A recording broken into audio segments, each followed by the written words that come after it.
Hello everyone, my name is Pixlriffs and welcome back to the Minecraft Survival Guide. You join us here in the work-in-progress Castle of the Nether, where I'm going to actually head out to the desert we made the Nether portal connection to in our last episode, because I've been busy connecting that up to our castle kind of nether highway thing we've got going on, and right now this is all just stone. There are better ways of transporting yourself long distances through the nether, whether that be ice roads with boats, or whether that be minecarts or anything like that. There are a few different ways of getting there quicker, but for now I figured I would just lay the foundations for a road like this, and we can discuss faster nether transport solutions in a future episode. We can also discuss exactly where these nether portal connections bring us out, because as you saw in the last episode, I've made the connection over there right next to that nether fortress. I'm really looking forward to doing something with that, turning that into some sort of wither skeleton farm in the next little while, but I've continued on down this passageway over here. As you can see, this one over there leads us to the village where we found the mending villager who is still tucked away safely over there. We might have a go at bringing him back over to our settlement in this episode, because I would like to talk about transporting mobs around in today's episode. But before we do that, I'm going to head over to the desert and we're going to grab some sand while we're over here. Now, I've made a staircase down, kind of following the same staircase design we've used elsewhere in the Nether Hub, and I think this is looking pretty good so far. I still need to bring a few more stone bricks just to pad out the width of this this stone brick bridge over here, because it goes over some fairly precarious sections. Just a little bit of a jaunt over some regular netherrack and stuff here, nothing too much to worry about, but this is the bit that scares the living daylights out of me, especially when I haven't got a fire resistance potion with me. So I'm going to focus on the nether portal in front of me, try not to freak out. There we go. We're good. We're through. And this little section of the nether over here is actually fairly wide open, so we don't need to worry too much about that. But now, here we are back at the desert temple. Night is starting to fall.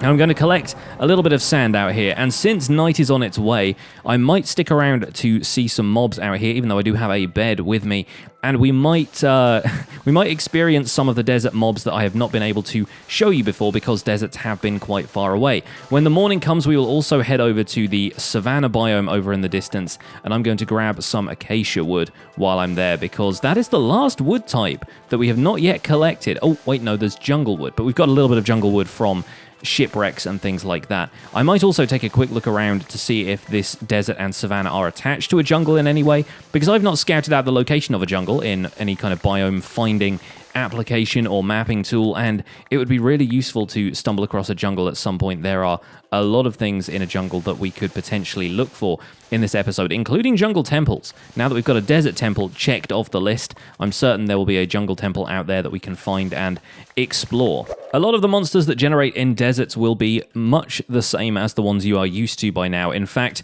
a desert is often a really good place to go looking for endermen when you're looking for ender pearls to fill out your stronghold portal, because you can see for miles in deserts. It is usually a wide open space, and you'll be able to to spot endermen quite easily if they are dark against the pale color of the sand.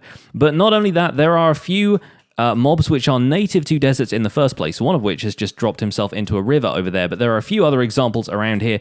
Instead of zombies, deserts generate these mobs called husks, which are a variant of zombie in much the same way that the drowned are. Now, if this guy comes up from the bottom of the river in time, he might actually make it to the surface, and I can show you him close up. But it's a fun fact that much the same way as zombies convert into drowned if they stay underwater for too long, husks will convert into zombies if they're underwater for the whole time. The idea... Oh, there is a... Yep, there we go. There's a zombie. That's excellent timing, my friend. Now, let's see if we can take him out with a bow. There we go.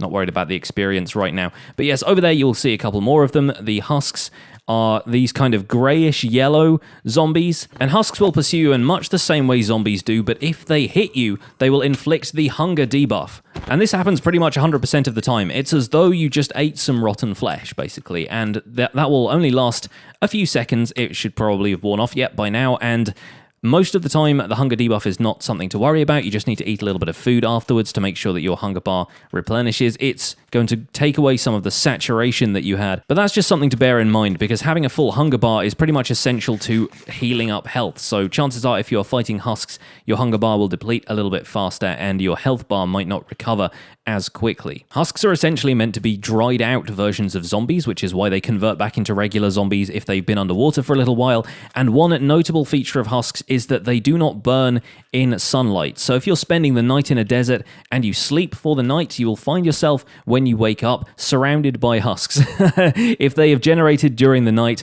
they will not disappear during the day, except in the kind of conditions that mobs would normally disappear, wherein you get a certain distance away from them and they just naturally despawn. So as you can see, that husk over there is not doing anything next to a burning skeleton. That husk over there is just staying completely still and is not burning up at all. But that superpower aside, you can pretty much deal with husks the way you would deal with any other kind of critters. Just attack them, they'll die just the same as any other zombie. You'll also find rabbits out here, and rabbits will spawn in other biomes as well, but they're quite easy to spot in deserts. Despite their camouflage, they'll be hopping around all over the place. Rabbits come in two sizes. There are baby ones and larger ones. Obviously, the baby ones will eventually grow up into these larger ones, and they are quite timid. They will run away quite quickly if you come anywhere near them. And the best thing to do with these, if you want to kill a rabbit, is to shoot it with a bow from a distance. Rabbits will drop rabbit hide, which can be converted into leather if you have 4 of it, and raw rabbit, which can be cooked and used as an ingredient in rabbit stew, or just eaten the same way that you eat a cooked chicken or anything like that. Let's wander over here into the savanna biome and take a look at one of our as yet undiscovered tree types. This is Acacia Wood, and the trees will generate in very interesting patterns. I like Acacia Woods, the way the acacia trees will generate. They've got some really nice kind of zigzaggy patterns, and it's quite unique compared to the other tree types, which will typically just grow straight. Much like the other trees you will have encountered, acacia trees will drop saplings. You only need 1 sapling to grow an acacia tree, so they are nice and easy, and the bark is actually really cool, considering that it is completely grey on the outside, leaving only the orange end texture exposed, and if you want to make bark blocks out of those, you end up with one that's got the log texture on all 6 faces of the block, and it's a really nice building block. It goes especially well with stone if you want to give stone a kind of like worn and cracked approach without using cracked stone bricks or anything like that. Acacia can often be the way to go. It will complement stone structures very well if you like to work with a grey color palette. You'll also find occasional oak trees dotted around the savanna, and aside from the unique acacia trees and the warm yellow grass color, there isn't really anything remarkable about savannas right now. It looks like this savanna leads out into a desert on the opposite side. I am going to take a quick scout around here in case there is a jungle nearby that we can take a look at, but I know the coordinates of my nether portal and I should be able to get back there nice and easily if I need to. On the way, we might even run across another desert temple, considering there are quite large deserts around here. And the good thing about that is I don't need to worry too much about making a mess of this desert if I want to gather even more sand. There's so much terrain here that I can gather a little bit of sand from the surface all over this desert, and it really doesn't make much of a difference to the landscape. And ultimately, if I wanted to mine it all out for sand to use in other projects, if I want a huge amount of glass or I want to make an absolute ton of concrete, then there are several deserts in this area with nice wide open spaces that we can claim a lot of sand from before it starts to look ugly. And it seems like I was right, we do have another desert temple over here. Let's go and raid this quickly. Except this time I'm going to take the pressure plate out, leave the TNT down here, and set it off before we leave. So I'm going to have to beat a very hasty retreat down here to make sure we don't get completely blown up, but I want you guys to see what happens when you actually trigger one of these traps. In fact, what I might do is make a wooden pressure plate so I can throw an item down onto here once we've safely left the area, because I really don't want to lose. Oh, interesting. That's not necessarily something I want to apply to any of the gear I have, but it's worth taking anyway, just as a curious artifact maybe. I've covered Curse of Vanishing in the episode we did about fishing, because we ended up getting a fishing rod with Curse of Vanishing and mending on it, so hopefully you guys should know what that is by now, and I don't need to explain too much about it. We've got a few emeralds in here, a little bit more gunpowder, even more emeralds over there, fantastic stuff. We'll take the bones with us as well, because without a skeleton spawner, the bones will actually be kind of useful. Not too bad as far as loot goes. Okay, let's put the pressure plate down here. You'll notice that pressure plates actually get made in the color of wood you are using, so we have a lovely, tasteful acacia pressure plate down here. And let's blow this entire place up, shall we? Right now, all I should have to do is take out this block, watch it fall down there. Oh, I caught it. that was lucky. All right, blue terracotta, I am sending you to your doom. And boom. That is not an explosion you want to be caught in. Let's go down here and survey the damage. Wow. That made quite a crater, folks. And I may as well take some of the stone while I'm here. I'll take it. It's all free after all. But yeah, that's not an explosion you want to be caught in. Regardless of what kind of armor you've got at that stage, you're probably going to eat it. Now allow me to pillar back up to the top of the desert temple, and I think I'll be on my merry way. This, my friends, is the desert that keeps on giving, because there's a village over here. So let's take a look at what the villagers have got for us, and also let's take a look at this structure. Now, this kind of sticks out in the current desert village because it is the only structure where you will find a whole lot of cobblestone. The rest of the village houses in the current 1.13 and earlier desert villages, some weird generation going on here. These will be made out of sandstone. Oh, and the church over there, that's also made out of cobblestone. But this is the blacksmith's house I was telling you about before. So this is the kind of place where we will find ourselves a little bit of treasure. There are 2 furnaces outside with nothing much in, a little lava pool over here, but there's no wood near enough that it's going to start burning down. You don't need to worry too much about that. And in this chest here, we have a couple of iron ingots, some apples, and some iron armor. Finding a blacksmith in the early game is usually a pretty good bet, because you can always get little pieces of armor here and there. You can find yourself with diamonds or obsidian or some, occasional rare resources in there. You can also find saplings and things like that occasionally. And my word, this desert village has been really cut up by the terrain generation around here. It looks like it's tried to generate half the house on top of this cliff of sand and the other half down here. That's actually vaguely charming in a way, although the sand looks like it's about to fall on that cleric. Oh dear. There's a cartographer and a librarian who sells Curse of Binding. Very interesting. Again, Curse of Binding we have probably covered in previous episodes, so I won't go into it too much here, but wow, yeah. Terrain generation has done a number on these houses. That's quite impressive, actually. But I have no real interest in preserving this village. It's quite a way out from the village where we've already found a very good set of villagers, so let's mosey on. It looks like this savanna actually fades out into a dark oak forest over there, a plains biome over here, and a birch forest over there. So it doesn't look like we're finding any jungle. Well, that's not a problem right now. We can always head back to our house, find the elytra that I put in the ender chest, and fly around the local area to see if there are jungles attached on any other sides. Or we could head back to our mapping tools online and find a jungle biome that way. It's not too much of a worry right now. Just thought I would take a look around while I'm traveling on foot to see if there was anything we could stumble upon in the meantime. And you might be wondering why I'm traveling around on foot instead of using the elytra extensively, because people tend to head out on elytra as soon as they've got mending and unbreaking on them, which I would probably be tempted to do as well. But we discovered so much stuff just by traveling around on foot last time that I didn't really think I would encounter if I had just flown over the top of everything, that I'm a bit more tempted to explore my world on foot for now. It's fun to have adventures like this occasionally, to get out of the elytra flying straight to your destination mindset and enjoy the journey. But that's just a personal philosophy thing. It's not something you need to take to heart if you would rather just get where you want to go really fast. Another quick stop at another village on the way back. Punch 2 book. Bit of a good paper trade, not too bad.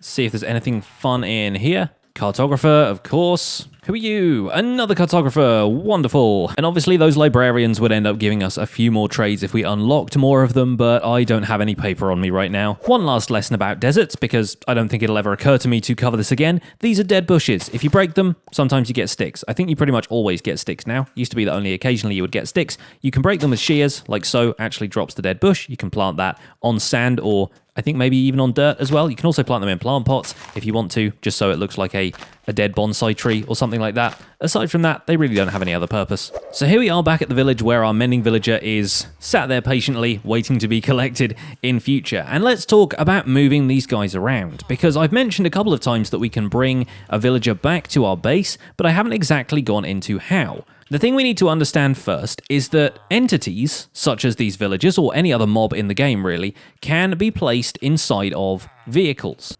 Vehicles in this game are either boats or minecarts, and my preferred way of moving villagers around has usually been minecarts, but minecarts are something that it is kind of difficult to acquire a great deal of until later game when you have access to a lot of iron, which right now I don't, or at least I have a lot of iron, but I don't want to spend it all on minecarts and rails. So instead, boats are going to be our weapon of choice. Now, it's quite easy to get a freestanding villager like this guy, if he doesn't move around too much, into a boat. All you really need to do is place it down on the block just in front of his feet, like so, and it will disappear.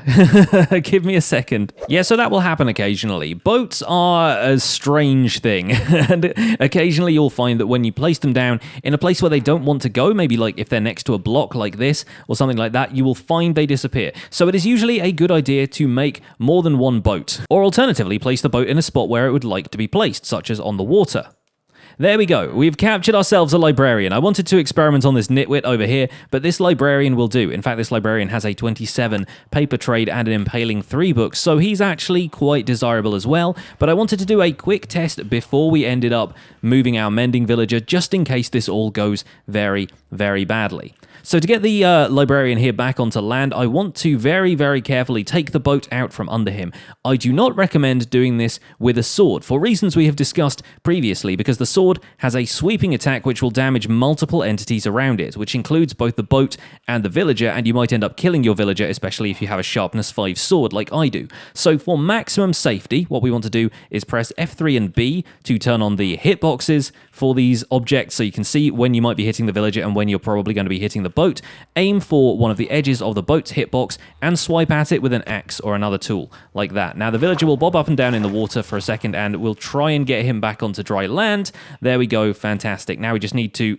Oh, and now he's getting scared by the zombie pigman that's around here, and probably a little bit scared that it's nighttime as well. So how about I drop myself into a bed for a second and we can sleep through the night. There we go. Now let's see if we can get him back onto dry land a little easier this time. There we go. Can you stand there for a second while I explain this? Let's pop you back in the boat again. Lovely. Now a lot of the time entities will have to voluntarily move around to move into the boats or minecarts or whatever you happen to be using to transport them. But in this case, I think he's done all right. I think it's actually been relatively easy to put him in there. Villagers move around a lot naturally anyway, but a lot of the time you can just place a boat near something's feet, and if it's walking towards you, chances are it's going to get in the boat anyway. And now we can actually get in the boat with him as a passenger, like so, row ourselves into the nether portal, and you'll notice that the boat doesn't go through there quite yet because entities with passengers cannot go through these nether portals. But as soon as we press F3 and B again and take out that boat, the villager got a little bit of damage there, but he ended up going through the portal, and that is why I wanted to test this out first, because I did not want him going through the portal without... I did not want our mending villager going through the portal and taking any damage. We do not want to lose him. We do not want to risk that whatsoever. So I'm going to get another boat really fast, just in case something has happened to the other boat on the opposite side. Where's that crafting table? There we go. Let's grab an oak boat using some of the planks from this village over here, and having a couple of boats for this operation is probably going to be quite useful anyway. And here we are on the opposite side of the nether portal, and it looks like we have brought 2 villagers through, or this nitwit has kind of wandered in of his own accord. Well, no worries, we're going to pop this boat down, and hopefully the librarian will be able to walk his way into it. There we go, fantastic, we've made it, and now, with any luck, we should be able to row our way over this bridge and over to the tunnel that I've made here. The main problem now is whether or not any ghasts are going to be following us. It looks like we've made it as far as the tunnel. Now the next thing is going to be a little bit more difficult. This is going to be the stage where we have to get the villager into this section of the tunnel. Boats, as you can tell, cannot go up full blocks. So this is the point where minecarts with rails start to become a little bit more useful, because you can have the rail going up a slope and transporting the villager automatically via powered rail through the rest of your tunnel. But right here, it should be fairly easy to take the boat out and then coax the villager up a block. If you have to block him in with various other materials and things like that, if you want to build like a wall of sand that he cannot escape from, so he has no choice but to go into that tunnel, that's probably a good idea too. Alternatively, you can plan ahead for stuff like this and make the entire journey from start to finish a flat road without any kind of ups and downs in it. But either way, if we place a boat here, once that blaze has stopped firing at me, there we go, we can actually coax him up into the tunnel and continue rowing him back this way. And from here on out, the tunnel is actually pretty well covered, so it should be, if you'll excuse the pun, plain sailing. One thing I absolutely recommend doing is making the corners of your nether tunnels nice and wide if you have to have corners at all. Try and build in straight lines if you possibly can, and try and avoid any areas like nether fortresses where hostile mobs are going to naturally attack you. You should be okay against zombie pigmen and that kind of thing. They will mostly leave you alone. But the thing about having wide corners is that the backs of boats can actually drift backwards into a block, and if a villager is a passenger in a boat like that, he may end up taking suffocation damage by being stuck inside a block. So you do need to pay very close attention to that stuff and be careful. If a villager looks like he's going to drift into a block, step out of the boat and widen the corners. You will thank yourself for that later. Likewise, if you're in the open nether and you see any ghasts that might be tempted to fire at you, step out of the boat and get several blocks away before you try and fight the ghast. Because a stray fireball hitting the villager could end in tragedy, and you don't want that to happen to your mending villager at all. And as you can see, boats will not even go up the space of a carpet. That single pixel of carpet, the height difference is enough to stop boats from traveling up onto that block. So it's a little bit of a tricky proposition. Now, if we can get him onto the carpet and place a boat down again, we should be able to get him onto this little row here. And then once we get him into the safety of this little tunnel over here, it should be plain sailing again. I'm going to have the other boat ready on my hotbar just in case. Let's pop this boat down there. Yep, okay, now he's sinking into the block. That is the least good situation. Oh dear. Let's see if we can get that boat out of there at all. Yep, there we go. Okay, he's up onto the block. That was bizarre. I think I'm probably going to be better off nudging him up the steps, which is something we can do. Good. Now let's quickly get this boat back on our hotbar, and bam! Get in the boat. Yes, fantastic. All right, we have made it here with one of our librarians. We need to give him the same treatment once again to get him through this portal. This time I'll stand outside of the area of the portal and just nudge him in like that, instead of putting the boat inside the portal first, because he took a little bit of damage last time when he went in. If they're giving you a little bit of trouble by like stepping up against blocks like the chests we have here, then you can always put them back in the boat and give them a nudge in the right direction. Go on through, and he's made it. Fantastic stuff. Now hopefully it isn't nighttime when we get on the other side of this nether portal. Fantastic stuff. Our librarian has made it here intact. Now all I need to do is pop down another boat and we can row him up to the farmhouse and find a place to store this guy. You will typically find that villagers gravitate towards anything that uses a wooden door, so chances are he might actually find this house like an attractive prospect, and if night starts to fall, he might move in. But we could also make some kind of trading house for him. Look, he's headed to the door already. He knows that the door is there. He likes my house already. Well, fantastic. I'm fine with you moving in here, buddy. It would be nice to have some roommates, and considering you've got a pretty decent paper trade, 27 is only one away from the minimum amount of paper we could trade for an emerald, I think you will be a welcome resident. In fact, he seems to want to come in through the walls, so I'm going to try and break these blocks around him. There we go. Hop on in, buddy. Welcome along. This is our new roommate. He's a librarian with an impaling trade. How wonderful. And I think we could probably find a nice easy corner for you to get stashed away in. In fact, why don't you kind of hang out over there under the stairs? You could be our very own Harry Potter. Well, maybe we will find some slightly more luxurious accommodation for him eventually, but for now it's probably best to get ourselves some blocks and block him in, just to make sure that he's not going to get attacked or preyed on by any local zombies, especially with night falling. Oh, do you want to come upstairs? That'd be great, actually. The important thing to know is that this little alcove here, for example, would not be good for him, because if we open this out, you can see that, I suppose this side wouldn't be too bad, but on this side, we have an open diagonal block where a zombie could actually attack him through the wall. Zombies can hit villagers on the diagonal, and zombies will go after villagers at every opportunity they have, so it might be worth cozying him away in a place that is surrounded on all sides by full blocks, and somewhere that we can barricade him in a little bit better so he will be a little bit safer.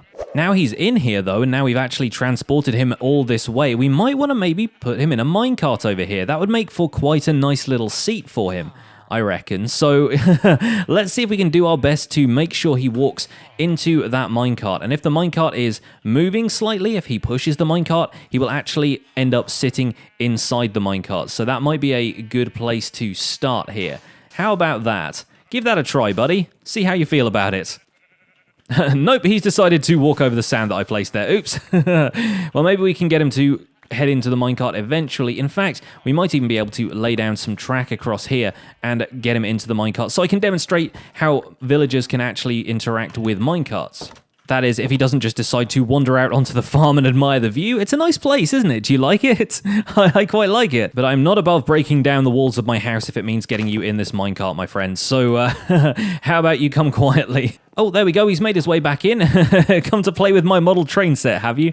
Well, we'll pop you in the minecart like so. We're just going to roll the minecart over the top of him like that. And as soon as he moves, he should start getting into the minecart. Go on, buddy. You know you want to. Yes, there we go. Okay, well, let's stand over here so we can block the minecart a little bit. There's no powered rail here, so there's no risk of him ending up.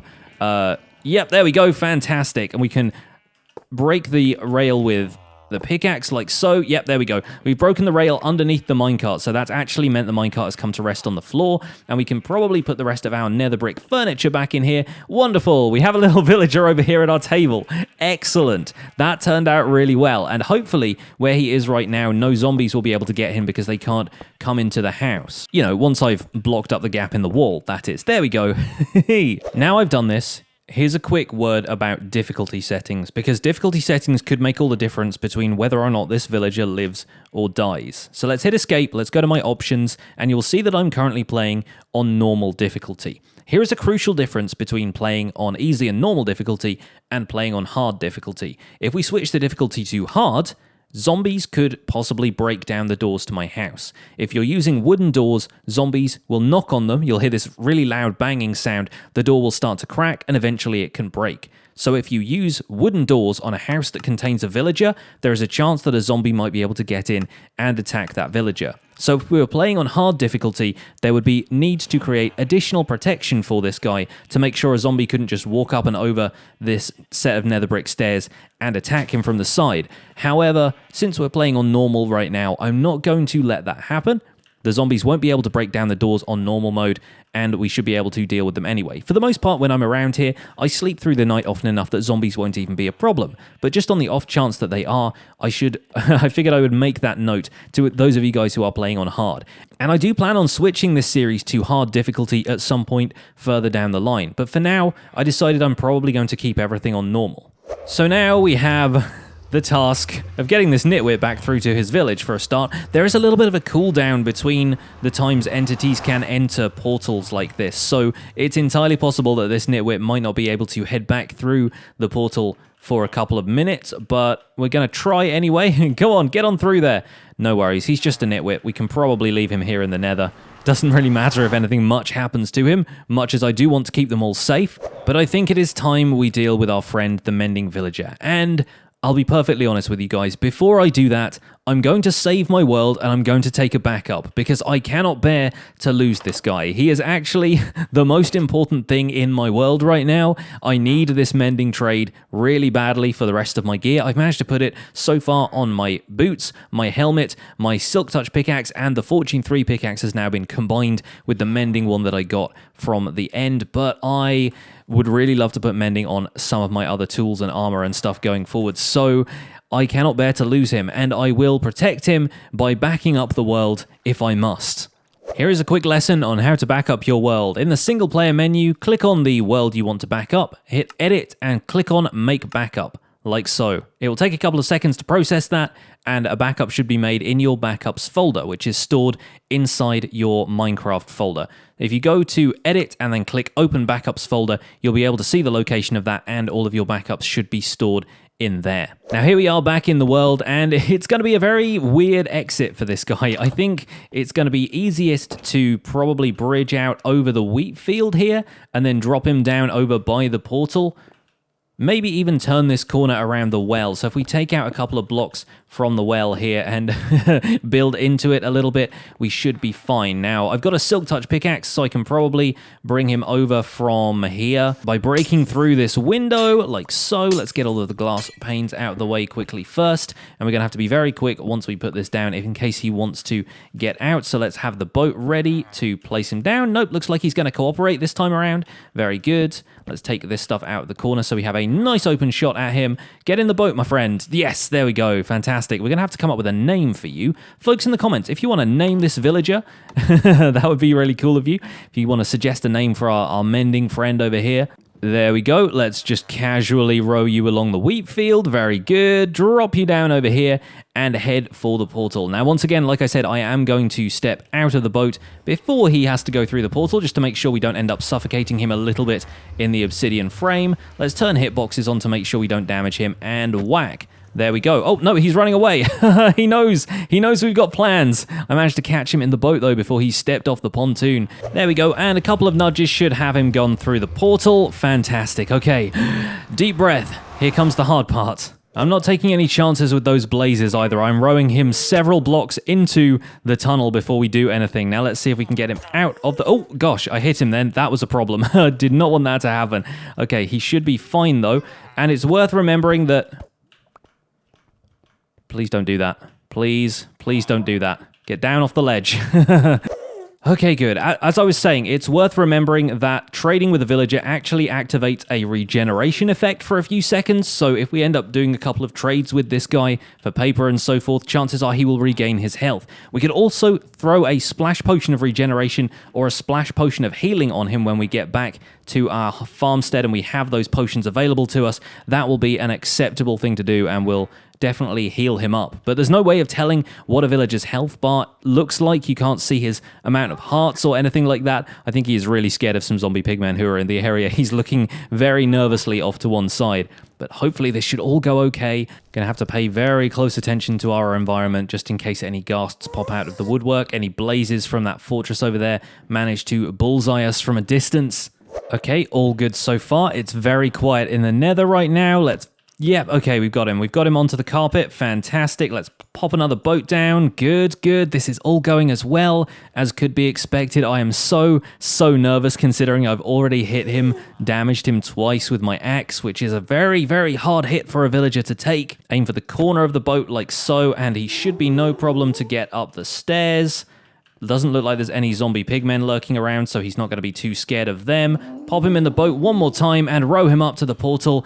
Okay, this is our victory lap, folks. Now, even before I bring him through, I am going to go and make sure that it is not nighttime over here. I do not want this guy getting attacked by zombies when I walk through the portal.